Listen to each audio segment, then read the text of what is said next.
Hello and welcome to another video, and today I will read to you from these books. What about are the books which I bought here? The first one is Moods of Future Joys. The second one is The Happiness of Dogs. Third one is Don't Believe Everything You Think. And the last one which I bought today is Every Day I Read, which has nice cover, and this is the main reason why I bought this book. So let's prepare a tea, sit down, and let's start reading. Every Day I Read, Hoang Bo Reum. The book that truly understands us is somewhere in the bookshop, waiting for us, waiting for you. This is the text from the back side of the book. And is there something else inside? And I'm not sure, to be honest. And is there some foreword or something like that? I don't think so. Author's note? No. So I will read this first page. Yeah, that's the word. First page. From the international best-selling author of Welcome to the Hyunam-dong Bookshop comes a warm and reflective collection of essays about reading, language and life. Why do we read? What is it that we hope to take away from the intimate personal experience of reading for pleasure? Rarely do we ask these profound, expensive questions of ourselves and of our relationship to the joy of reading. But in this gentle philosophical collection celebrating books, reading and language, Hoang Bo Reum doesn't just tell us. She shows us what living a life immersed in reading means. Every Day I Read provides many quiet moments for introspection and reflection and encourages book lovers to explore what reading means to each of us. While this is a book about the books, at its heart, it's an attitude to life. Readers and non-readers alike will take something away from it, including a treasure trove of book recommendations blended seamlessly within. Okay, so this is about the first book. And this lady is the author. I guess she's from Korea. Yeah, she lives in Seoul, so she's from South Korea. Another book, Don't Believe Everything You Think. Why you are thinking is the beginning of end of suffering. And is there something on the first pages for Kenna? Okay, so let's read this part here, description on the back side. I don't know how to read this word. I know what does it mean. Anxiety, I don't know. Fear, overthinking, self-criticism. Is this painful mental state an unavoidable, hardwired fate for humans? Or can we find lasting peace regardless of our circumstances? Don't believe everything you think of as a radical yet simple idea that the path to mental relief isn't through major behavioral change, but through understanding how our mind creates our experience of life in the first place. Through an approach that is at once psychological, philosophical and practical, Nguyen guides readers to a profound understanding of how destructive thinking patterns form and how to break them for good. The result, the ability to become emotionally resilient and free from anxiety at any moment. This book was written by Joseph Nguyen, and his photo is not inside. Another one book is The Happiness of Dogs. I love dogs. So this is exactly book for me. And is there something inside? Like the foreword, preface. The preface is really long. So let's read the whole backside of this book. And I will read you foreword from this book because I already read it and I think it's nice. A profound and funny examination of what it means to be fulfilled both for canines and humans. Canines and humans, yeah. Tim Dowling, Guardian. If a dog could write a book of philosophy, what would it contain? Do dogs live a fulfilled life? Do they love us? And what makes a good dog? Drawing on his life lived with dogs, on the ideas of philosophers from Socrates to Hume and Sartre, and on the cutting-edge psychology of canine cognition, Mark Rowlands explores the way that dogs experience the world to bring us closer to an understanding of ourselves, at once a celebration of man's best friend and a through thought-provoking work of philosophy.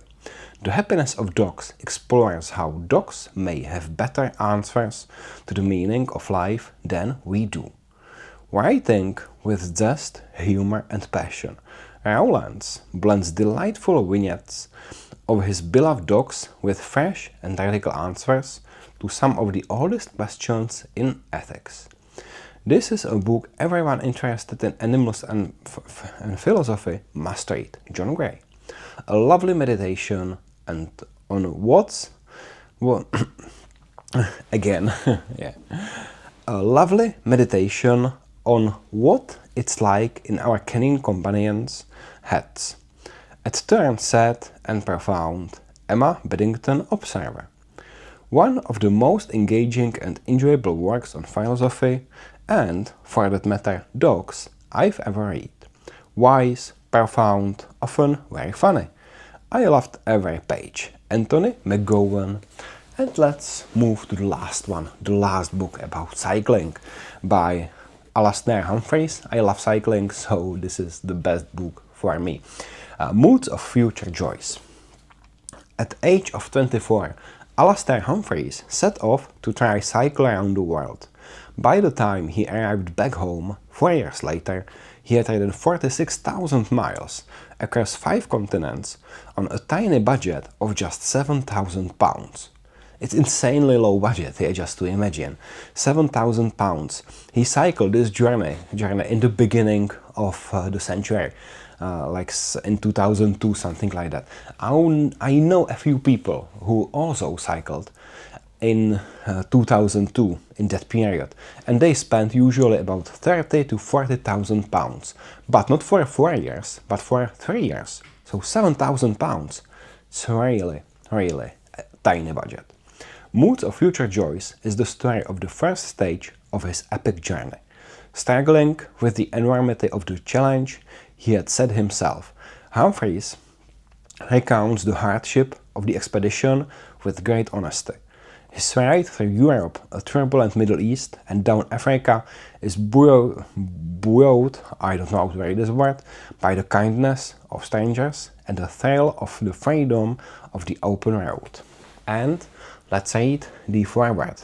It's not that long, and it was nice. It's just I think 1.5 page here. So let's read. Foreword. Sir Ranulph Fiennes, OBE. Alastair Humphreys' expedition was out of the ordinary. In today's world of dashing up Everest in less than a day, sailing around the world in 10 weeks, and best-selling books about 3-month motorbike rides, Alastair's journey stands out as amazing. It was probably the first great adventure of the new millennium. This journey was an old-fashioned expedition, long, lonely, low budget and spontaneous. It was a life on the road rather than a whirlwind break from home. An expedition lasting for 4 years requires tremendous persistence, flexibility and self-discipline to cycle, mostly alone, so many thousands of miles down the lonely roads of some of the world's wildest regions demands great strength and toughness, mental as well as physical. When Alastair's carefully prepared plans to ride through Central Asia to Australia collapsed, he would have been forgiving had he shrugged his shoulders at the... Again, when Alastair's carefully prepared plans to ride through Central Asia to Australia collapsed. He would have been forgiven had he shrugged his shoulders to the tough luck, given up and returned home to have to go at something else. But to change his route so drastically, to turn spontaneously and ride instead through the Middle East and Africa, showed enormous determination, lateral thinking, and the love for life and for adventure. He aimed high, minimized his risks as best as he could, and then leaped in with enthusiasm, trusting to the general good nature of mankind to help him through. The reward was an impressive circumnavigation of the planet, crossing 5 continents, that a journey. Alastair certainly did not take easy option, and on his journey, a winter in Siberia, a summer in the desert of Turkmenistan are examples. And this, of course, made success all the sweeter. Alastair set himself a ferocious challenge, an old-fashioned quest, and got on his bike to see how hard he could push himself, what he could endure, how far he could go. He must be proud of pulling it off, against the odds and against the doubts of so many. I'm sure Alastair learned a great deal about the world, about himself, during the often lonely weeks and months and years of hard work. This expedition demonstrated that all things are possible if you work hard enough to achieve them. I would like to congratulate Alastair on his impressive accomplishment and wish him the very best of luck with his future exploits. So, this is the foreword for this book, which is called Moods of Future Joys. It's just the first part. There's also a second part, but I bought just this one because I like the feeling when you buy a new book, waiting until it arrives to your home and so on. So I bought just this one. And what about you and books? Do you like books, and how many books do you have? I'm a book lover. Yeah, I have maybe 1000 books at home, maybe much more. So as you can see, I read a lot, and these are not all books I bought.